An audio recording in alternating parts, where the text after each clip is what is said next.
मंगलम भगवान वीरो मंगलम गौतमो गणी मंगलम कुंद कुंदाद्यो जैन धर्मोस्तु मंगलम।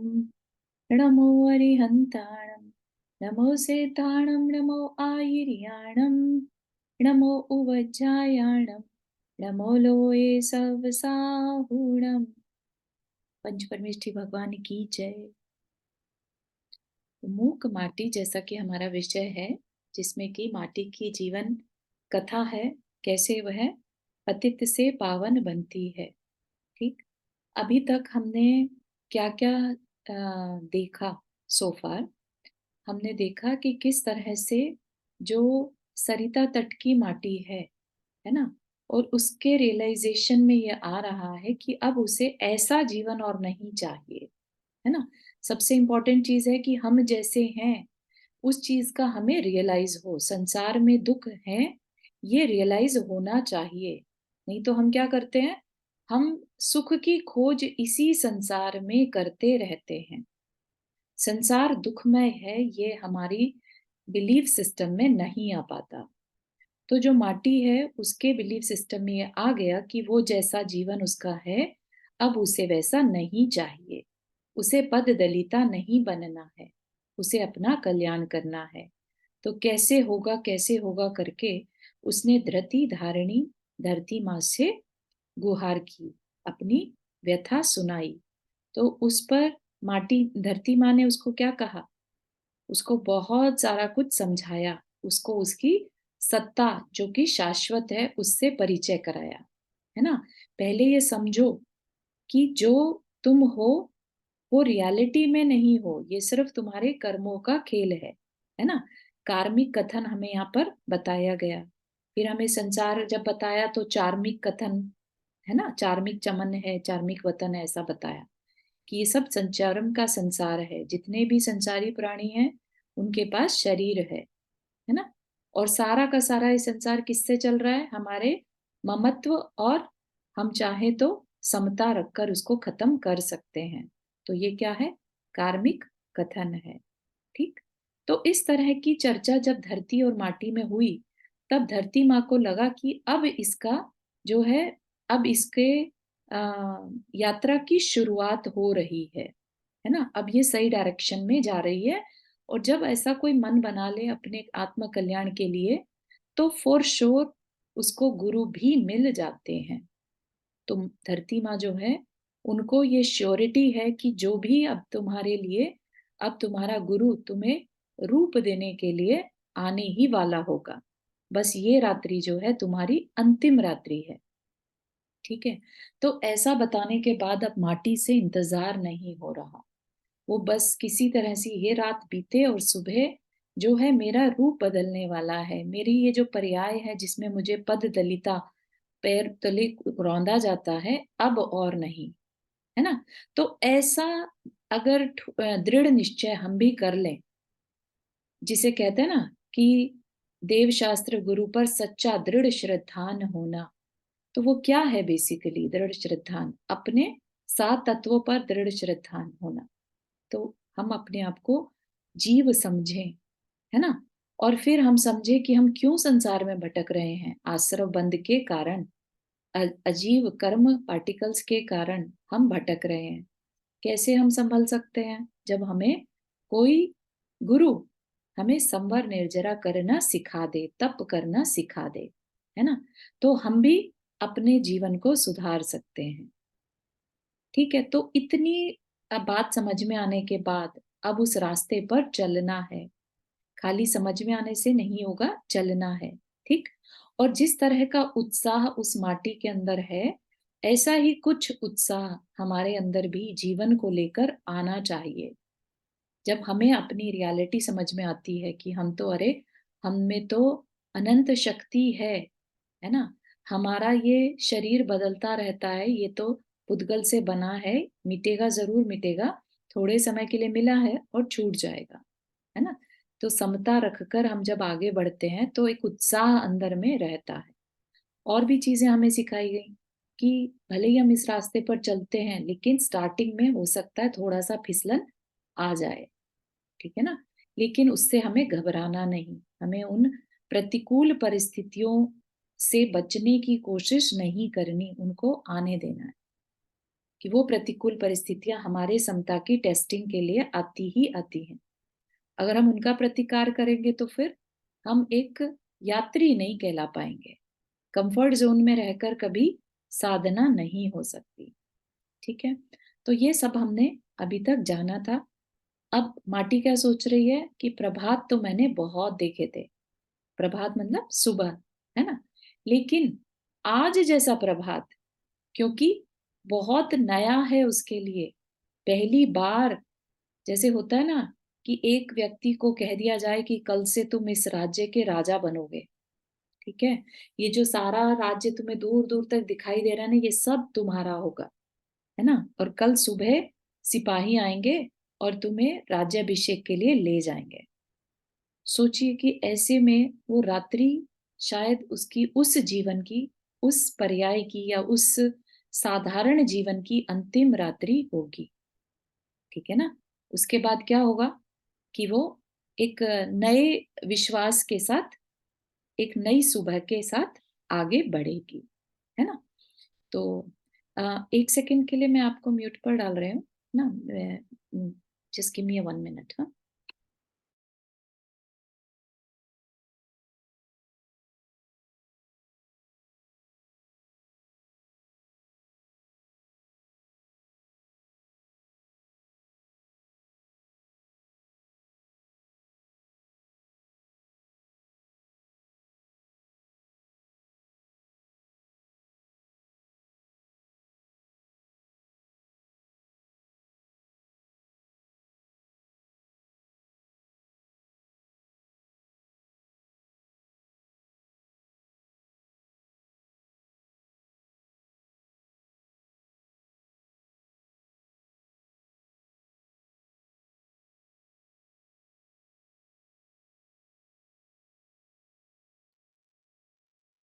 Sorry for the disturbance.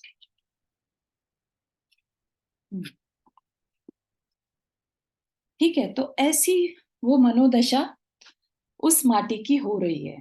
उसने ऐसा प्रभात पहले कभी नहीं देखा, उसको इस चक्कर में नींद भी नहीं आ रही है।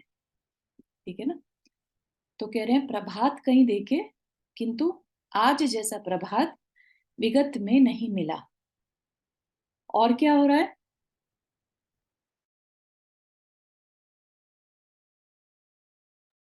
और क्या दिखा रहे हैं, दिखा उन्हें कि जैसे लालिमा, थोड़ी थोड़ी सी लालिमा आती है ना, तो ऐसा लग रहा है जैसे काली रात्रि की पीठ पर हल्की लाल स्याही से कुछ लिखा। कि क्या लिखा, कि यह अंतिम रात है ना, और पहली बार सुबह होगी उस माटी के जीवन में। ठीक है ना, तो ये भी बहुत सुंदर एक एहसास दिया है कवि ने। कवि ने उस एहसास को कभी महसूस किया होगा, उसके जीवन में भी ऐसी कोई अंतिम रात आई होगी, है ना। जब भी कोई किसी गुरु की शिष्यता स्वीकारता है, उसको पता है कि कल से गुरु उसको रूप देना शुरू करेंगे, है ना। जैसे किसी की दीक्षा होनी है नेक्स्ट डे, तो उसका आप इमेजिन कर सकते हैं रात कैसे बीती होगी, है ना। जो एक अभी ब्रह्मचारी है और कल को वो मुनि बन जाने वाला है। ठीक है ना, तो ऐसी ही कुछ जो भाव हैं वो माटी के भी हैं। ठीक है ना, यह उसका माटी के रूप में अंतिम गात है। गात मतलब शरीर, ठीक है। और आदिम विराट मतलब एक विशालता उसके अंदर आने वाली है। ठीक, और हर्ष अतिरेक से, हर्ष है मतलब इतनी खुशी, अतिरेक होता है मतलब एक्सट्रीम हैप्पीनेस। हर्ष अतिरेक से उपहार के रूप में कोमल कोपलों की हल्की आभा धुली हरिताभ की साड़ी देता है रात को। इसे पहनकर जाती हुई वह प्रभात को सम्मानित करती है, मंद मुस्कान के साथ रात को बहन सी। ठीक है, तो अभी ये लास्ट लाइन वो वहीं से अभी कंटिन्यू है कि और कैसा लग रहा है वो रात्रि में और क्या क्या चल रहा है। ठीक है, तो उपहार के रूप में जैसे मॉर्निंग ड्यूस होती हैं, है ना, और वो मॉर्निंग ड्यूज सुबह की जो वो घास पर रहती हैं, तो हर तरफ लेट से ग्रीनरी है, राइट? लेकिन वो ग्रीनरी रात में दिखाई नहीं देती, है ना? वो कब दिखती है? जब हल्की हल्की रोशनी हो जाए। तो क्या कहा कि हल्की आभा धुली हरिताभ की साड़ी, हरे रंग की साड़ी किसने? रात्रि ने, प्रभात ने किसको दी? रात्रि को उपहार में दी। ठीक है। और वह रात्रि क्या करती है? अब वो हरी साड़ी पहन लेती है। ठीक है। जैसे भाई बहन को कुछ देता है और बहन उसको रिस्पेक्ट के लिए क्या करती है? सम्मान देना हो तो क्या करती है? उसको यूज करके दिखाती है कि देखो भाई, तुमने दी थी, मैंने पहन ली, है ना, मेरे काम आ गई। तो इसी तरह से प्रभात ने उसको हरी साड़ी दी। प्रभात के कारण ही ग्रीनरी दिखती है ना? किसको दिख रही है ग्रीनरी? रात्रि को। रात्रि अब नहीं रही वहां पर, उसने पूरे में ग्रीन साड़ी जैसे पहन ली हो। तो आप समझ सकते हैं कि कितनी डीपली उस नेचुरल इन्वायरमेंट को आचार्य श्री ने इमेजिन किया होगा। इतनी ब्यूटीफुली उसको एक्सप्लेन करा जा रहा है कि किस तरह से हरी साड़ी रात्रि ने पहन ली। जैसे भाई बहन को कुछ देता है और बहन उसका सम्मान करती है उसको यूज करके। ठीक है। इधर सरिता में लहरों का बहाना है, चांदी की आभा को जीतती उपहास करती सी, अनगिन फूलों की अनगिन मालाएं तैरती तैरती तट तक असमर्पित हो रही हैं, माटी के चरणों में सरिता से प्रेषित है। तो क्या चल रहा है? क्योंकि ये माटी कहाँ की है? सरिता के तट की। सरिता मतलब नदी। ठीक है। तो नदी अब क्या दिखा रहे हैं कि नदी भी क्या कर रही है? लहरों के बहाने, जैसे लहरें उठती हैं ना रात्रि के टाइम पर, तो चंद्रमा की रोशनी में वो ऐसी लगती है जैसे सिल्वर का कुछ तैर रहा उस पे।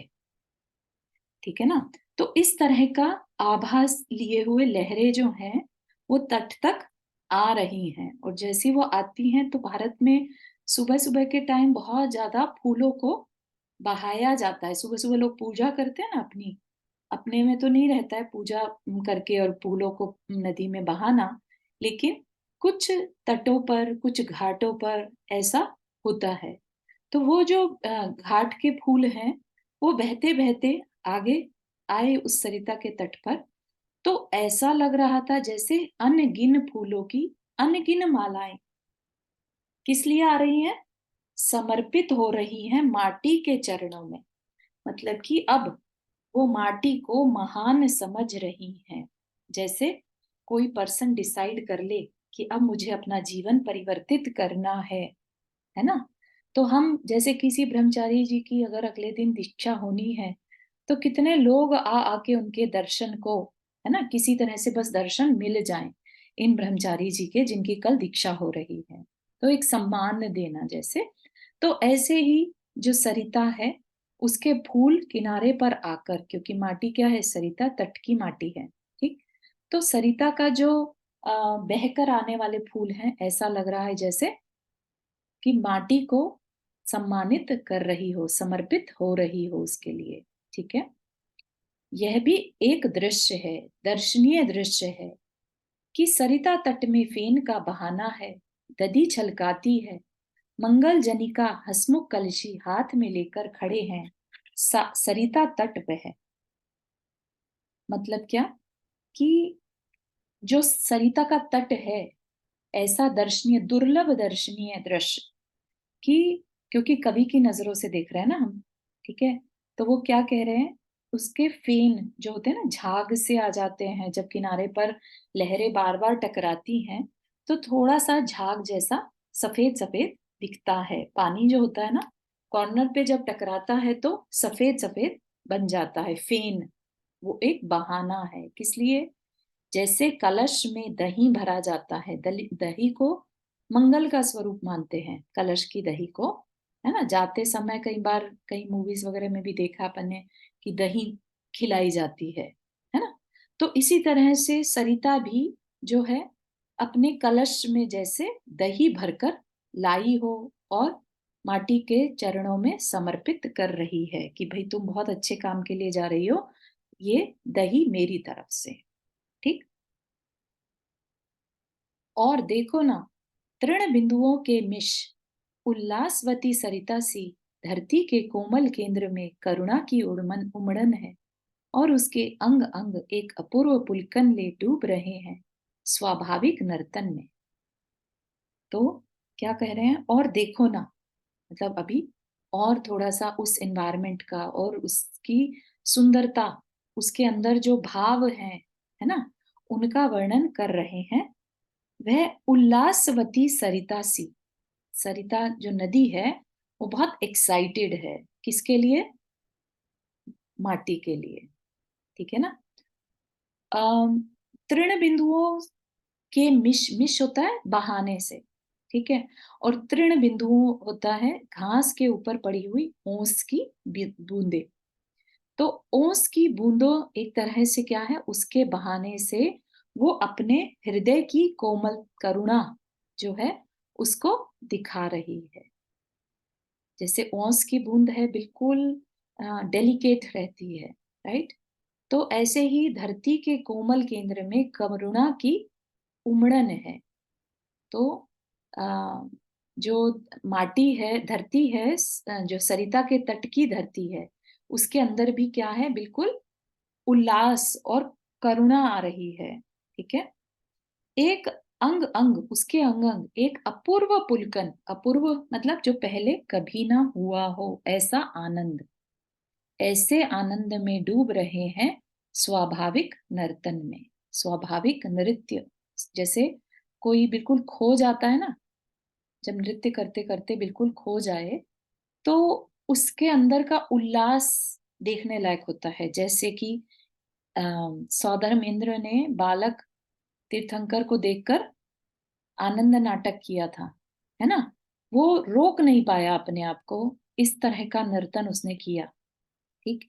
ऐसे ही जो धरती है उसके अंदर करुणा का नृत्य चल रहा है। ठीक। आज ओस के कणों में उल्लास उमंग हास दमंग होश नजर आ रहा है। ये बहुत देखिए अब किस तरह का अलंकार यूज किया गया है। अलंकार होता है किसी भी कवि अपनी ब्यूटिफिकेशन, अलंकार मतलब होता है ब्यूटिफिकेशन बढ़ाना। ठीक। तो अगर हम इन चार लाइनों को एक साथ पढ़ते हैं, चार पैराग्राफ को, आज ओस के कणों में उल्लास उमंग हास दमंग होश नजर आ रहा है। आज जोश के क्षणों में विकास असंग विकास अभंग तोष नजर आ रहा है। यहाँ पर होश, फिर जोश, फिर तोष।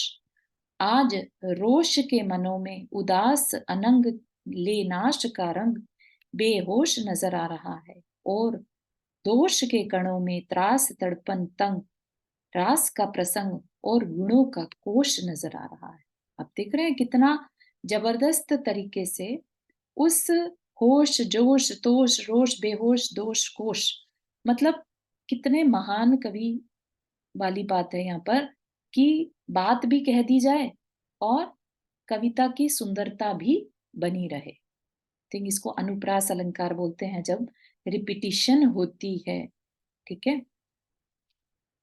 तो आज ओस के कणों में, जो अभी बताया, सुबह सुबह की ग्रीनरी, घास पर ओस की बूंदें पड़ी हैं, है ना। तो वहां पर हर तरफ क्या है, उल्लास, जैसे सब चीज में एक एक्साइटमेंट हो, होश नजर आ रहा है। ठीक। आज जोश के क्षणों में प्रकाश असंग, प्रकाश असंग मतलब असंग होता है बिना मिलावट के। ठीक।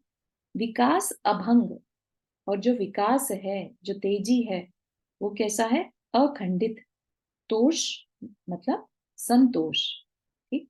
तो जोश के क्षणों में जो ब्राइटनेस है, जो ग्रोथ है, डेवलपमेंट है, वो क्या है, बिल्कुल बिना किसी मिलावट के, बिल्कुल जैसे कहते हैं ना ऑर्गेनिक स्माइल, एक्साइटमेंट, जो जोश है वो कैसा है, ऑर्गेनिक है। जो उसके चेहरे पर चमक आ रही है ना, वो क्या है, बिल्कुल बिना किसी मिलावट के है। और जो उसके अंदर ग्रोथ हो रही है अब, वो अखंडित है। और संतोष ही संतोष नजर आ रहा है। आज रोष, रोष होता है खेद खिन्नता, रोष के मनों में उदास अनंग ले नाश का रंग बेहोश नजर आ रहा है। मतलब सब जगह से जैसे उदासी, अगर जिस भी मन में उदासी थी, जैसे माटी की बात चल रही है यहाँ पर, अब माटी के अंदर कहीं पर भी रोष यानी खेद खिन्नता का भाव नहीं है। उससे पहले कैसी थी माटी, हम सबको जानकारी है, राइट? वो अपनी उस शरीर से अपनी च्युति ढूंढ रही थी कि कब मेरी इस शरीर से छुट्टी मिलेगी, अब मुझसे ये जीवन और नहीं जिया जाता। वो इतने डिप्रेस्ड लेवल पर थी, और आज वही उदास मन जो है बेहोश नजर आ रहा है, अब उसमें कहीं पर भी उदासी नहीं है। आज दोष के कणों में त्रास तड़पन तंग, रास का प्रसंग और गुणों का कोश नजर आ रहा। ठीक है, किन में? गुणों का कोश। गुण सबको मालूम है, गुण क्या होते हैं हमारे? क्षमा करना, दया करना, करुणा, है ना, सच बोलना, सत्य, ये सब क्या है? हमारा त्याग करना, ये सब हमारे गुण हैं। और दोष क्या है? जो हमारे क्रोध मान माया लोभ, राइट?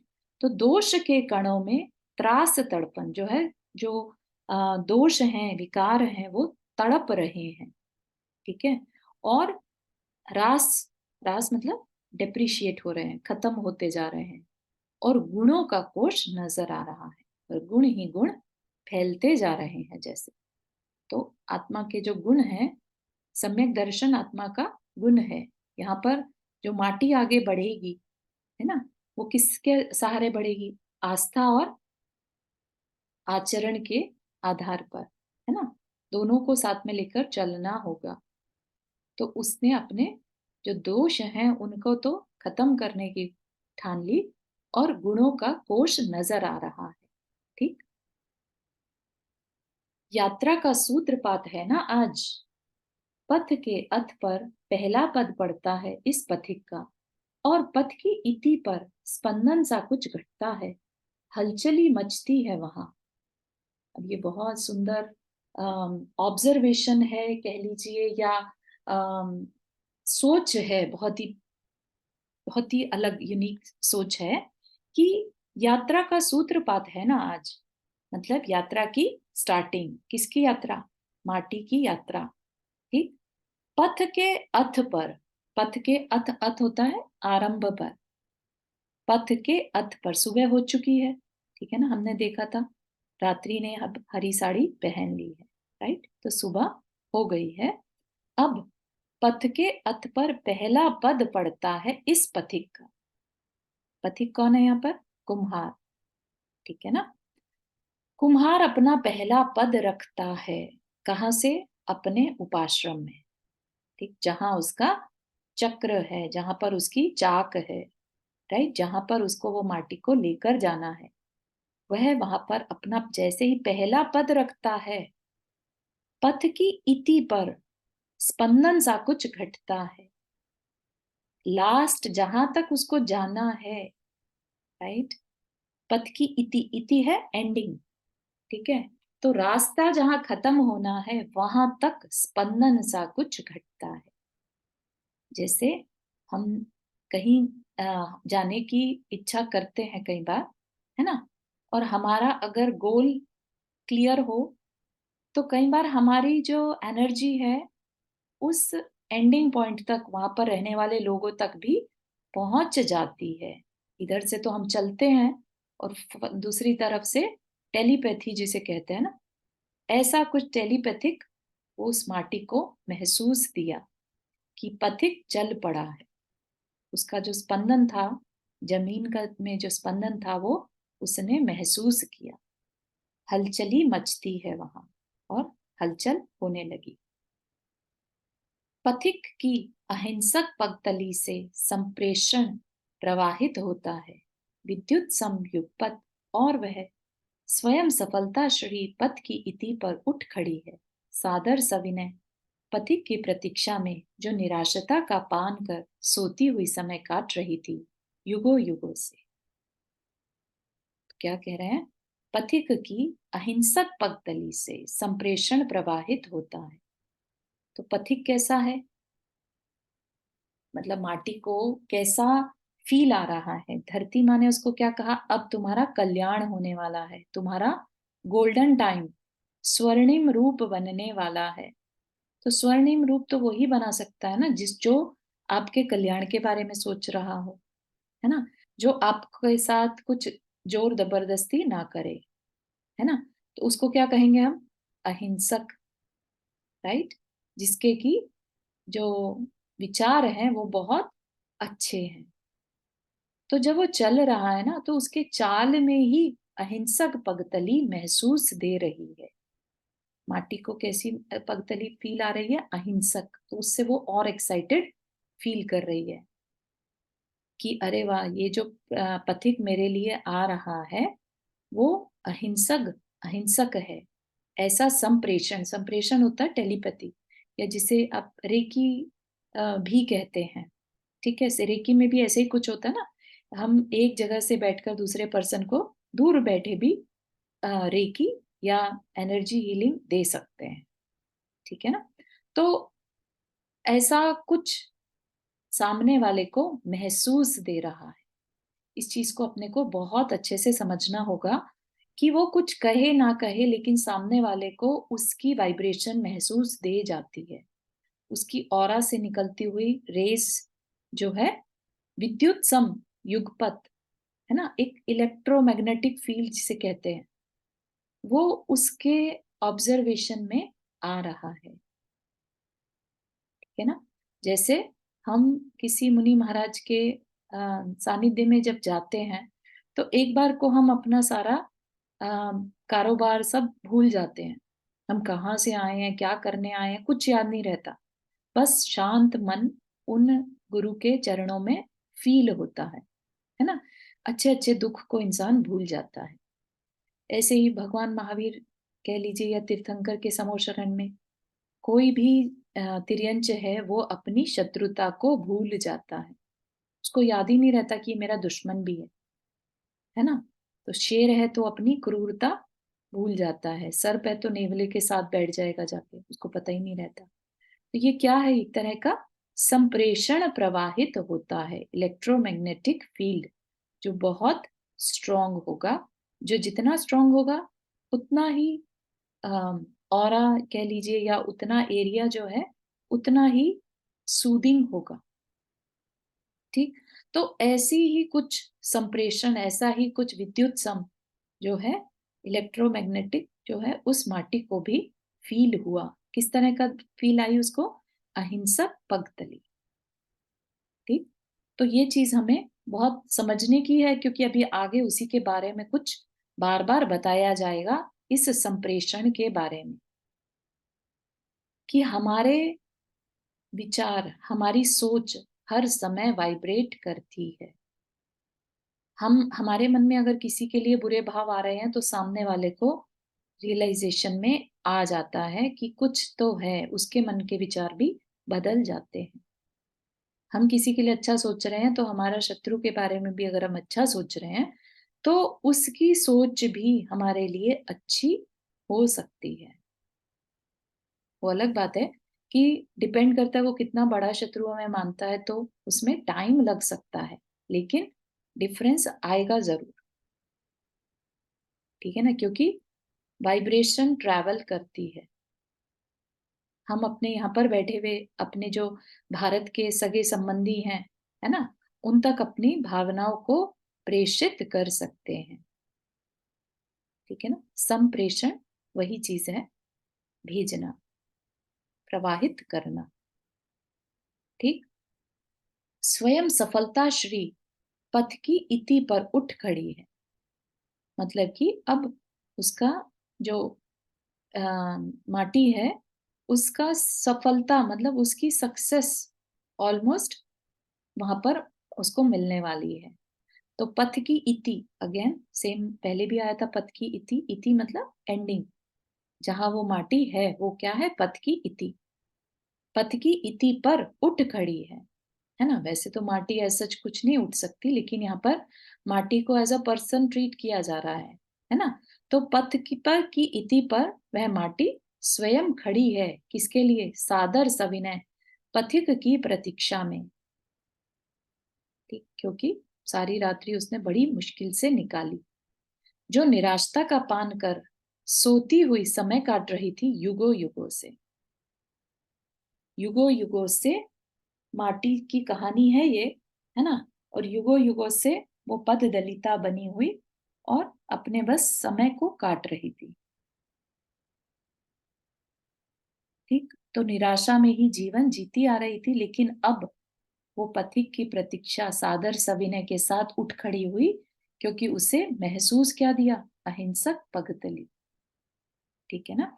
तो ये ऐसी फीलिंग आना क्या दिखा रहा है? कि पथिक के विचार बहुत अच्छे हैं, कुंभकार के विचार बहुत अच्छे हैं, उसका हृदय अच्छा है, उस पर विश्वास किया जा सकता है, क्योंकि माटी क्या करने जा रही है? माटी अपने आप को समर्पित करने जा रही है, और समर्पण कर रही है और विश्वास ना हो तो, राइट?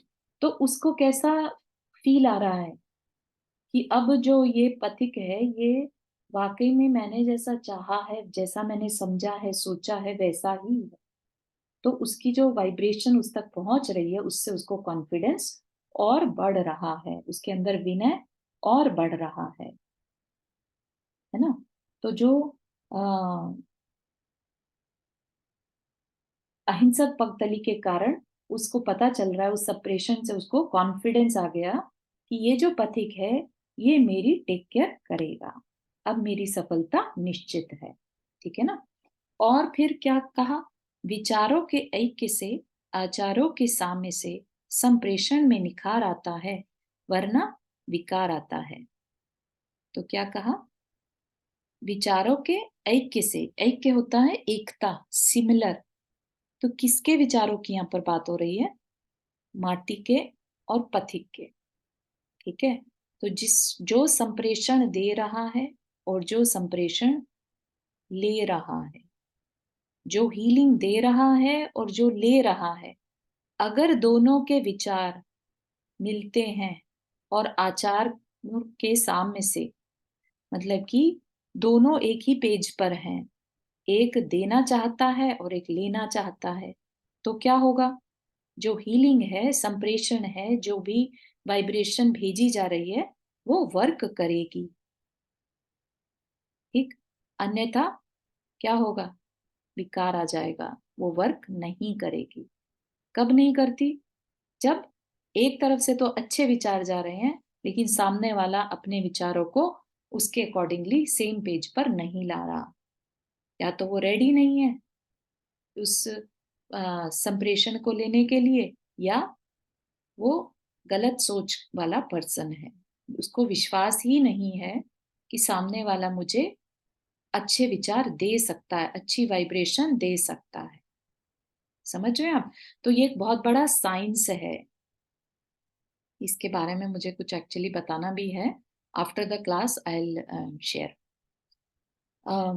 ठीक है, तो ये विचार के ऐक्य होना वहां पर जरूरी है। सिमिलर विचार नहीं हुए तो संप्रेषण वर्क नहीं करेगा। ठीक, बिना बिखराव उपयोग की धारा का दृढ़ तटों से संयत सरकनशीला सरता सी लक्ष्य की ओर बढ़ना ही संप्रेषण का सही स्वरूप है। संप्रेषण का सही स्वरूप का बताने का क्या मतलब है?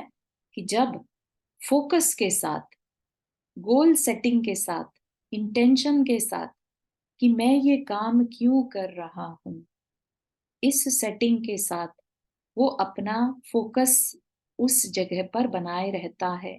क्या कहा यहाँ पर? जो बिना बिखराव के उपयोग की धारा, उपयोग मतलब फोकस, राइट? हमारा उपयोग की तरह है, बिना बिखराव, उसके में कोई टूट ना जाए, कुछ दृढ़ तटों से, मतलब दृढ़ता के साथ, बिल्कुल फोकस के साथ, बिना उसमें डिस्ट्रैक्शन, डिस्टरबेंस आए, अगर वह अपने लक्ष्य की ओर बढ़ता है, वही संप्रेषण का सही स्वरूप है। जैसे एक नदी है, वो अपने अम, आगे तक सागर में जाकर उसे जब मिलना है तो वो कैसे मिलती है? अपने दोनों तटों की सीमा में रहकर, अपने लक्ष्य की ओर बढ़ती चली जाती है। अगर सोचिए नदी के तट ना हो, है ना?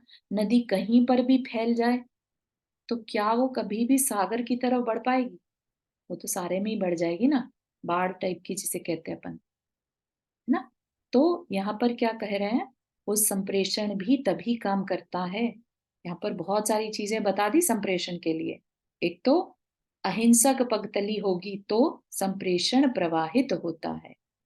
मतलब कि जो संप्रेषण देने वाला है, उसके अंदर अगर अच्छे भाव होंगे, तभी वो इस हीलिंग प्रोसेस को या दूसरे के कल्याण की भाव जो होते हैं, जैसे एक गुरु के शिष्य के प्रति, है ना, अच्छी भावना होगी, तभी वो कुछ उसको एनर्जी दे पाएगा। बहुत कुछ टेक केयर करना पड़ता है गुरु को शिष्य के लिए, है ना? अपन ने पहले भी पढ़ा था कि मेहनत किसको करनी है अब? गुरु को करनी है। शिष्य को क्या करना है? सिर्फ उसने तो समर्पण कर दिया, उसका काम खत्म, है ना?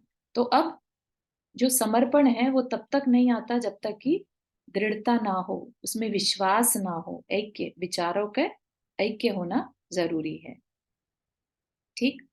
और उसका फोकस्ड होना जरूरी है। जितना ज्यादा फोकस के साथ संप्रेषण होगा वही सही स्वरूप है, ठीक है ना? तो हर जगह, हर एक चीज में हमारी इंटेंशन मैटर करती है। हम इंटेंशन को डिसाइड करते हैं, हमारा हाँ हमें ये करना है। जैसे पथिक को उस माटी को एक रूप देना है, तो ये उसका इंटेंशन है ना? और वो इंटेंशन अच्छी है, इसलिए माटी को वो अहिंसक फीलिंग में आ रही है, ठीक है ना? इंटेंशन बुरी भी हो सकती है, लेकिन यहाँ पर बुरी इंटेंशन की बात नहीं की जा रही। संप्रेषण क्या है? अच्छा ही है, क्योंकि अगर बुरा होगा तो फिर वो क्या होगा?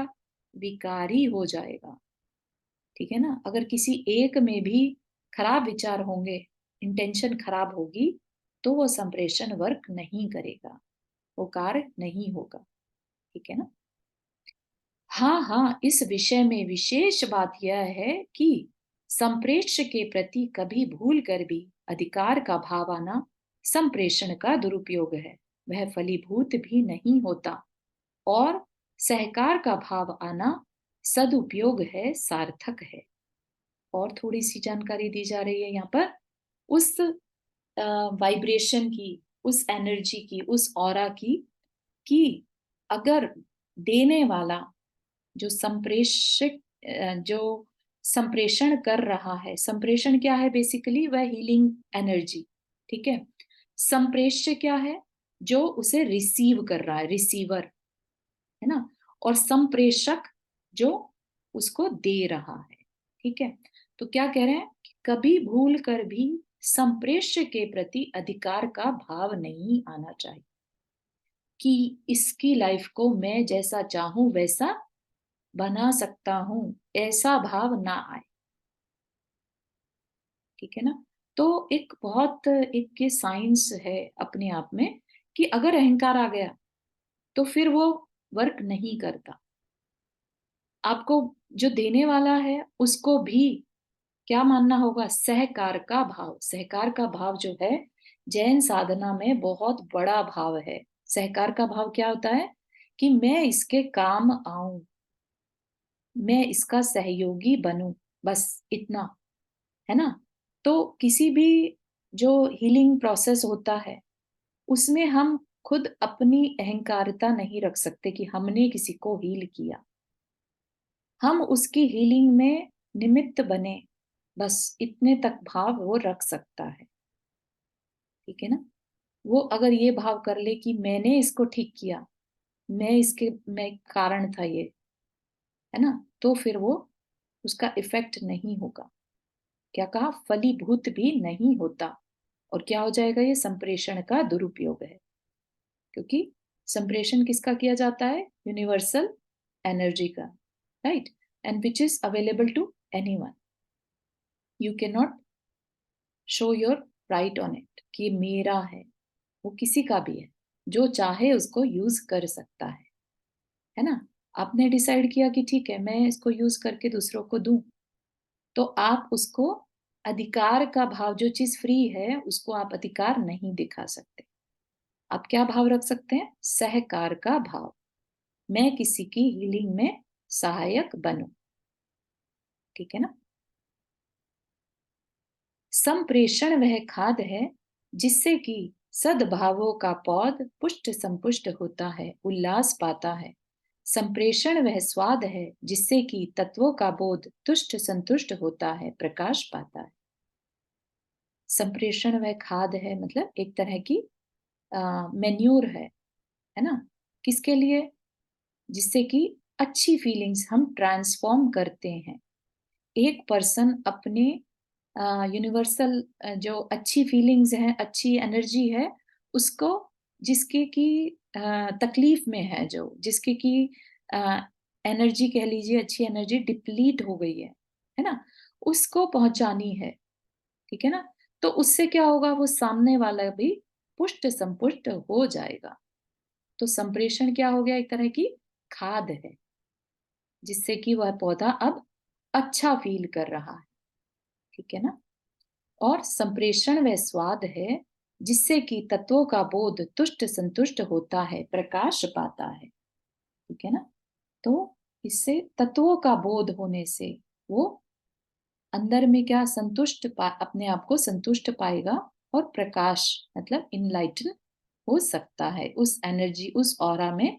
वो जैसे अब बोलते हैं ना अपन कि समोशरण के जो गंध कुटी है, उसमें जो भी जीव जाता है वो सम्यक दृष्टि ही होता है।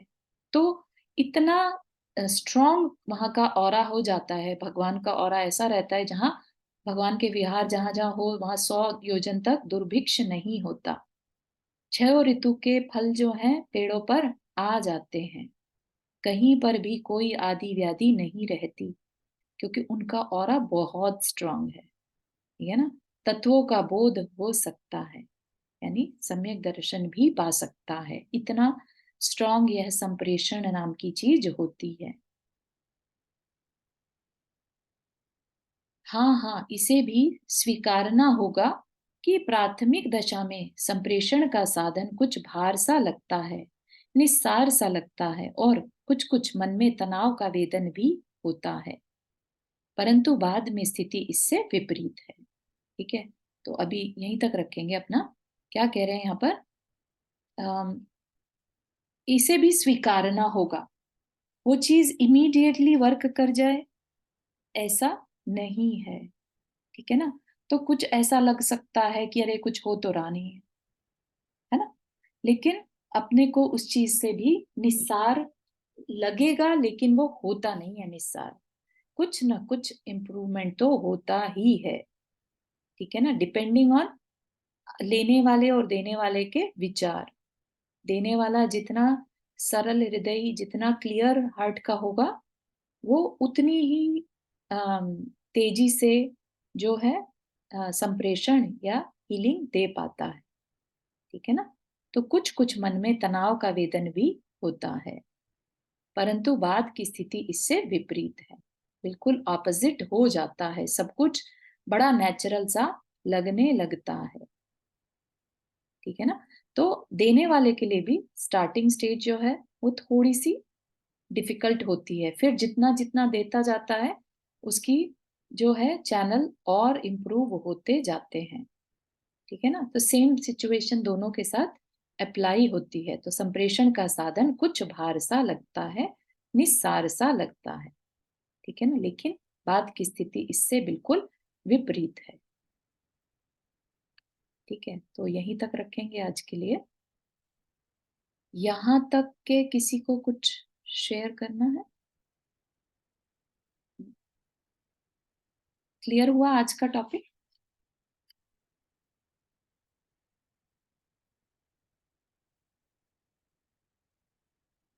आप भी कुछ कह रहे थे ना कि संप्रेषण या टेलीपैथी के बारे में कुछ शेयर हाँ करें। हाँ हाँ हाँ हाँ। उससे पहले कोई क्वेश्चन किसी को?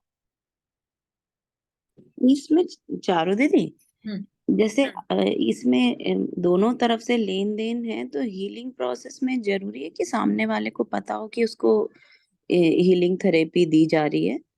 या नहीं पता है तो भी आती है क्या ऐसे एनर्जीज? हाँ, दोनों तरह से काम कर सकती है अगर इंटेंशन अच्छी है ना। जो सामने वाले के अच्छे के लिए अगर हीलिंग प्रोसेस दिया जा रहा है तो वो वर्क करती है उसकी जानकारी के बिना भी। नॉर्मली जानकारी हो तो वर्क जल्दी करती है, क्योंकि दोनों की तरफ से सेम विचारों का ऐक्य, जिसे पहले बताया ना, यहाँ पर विचारों का ऐक्य होने से जो है संप्रेषण अच्छा चलता है। ठीक है ना।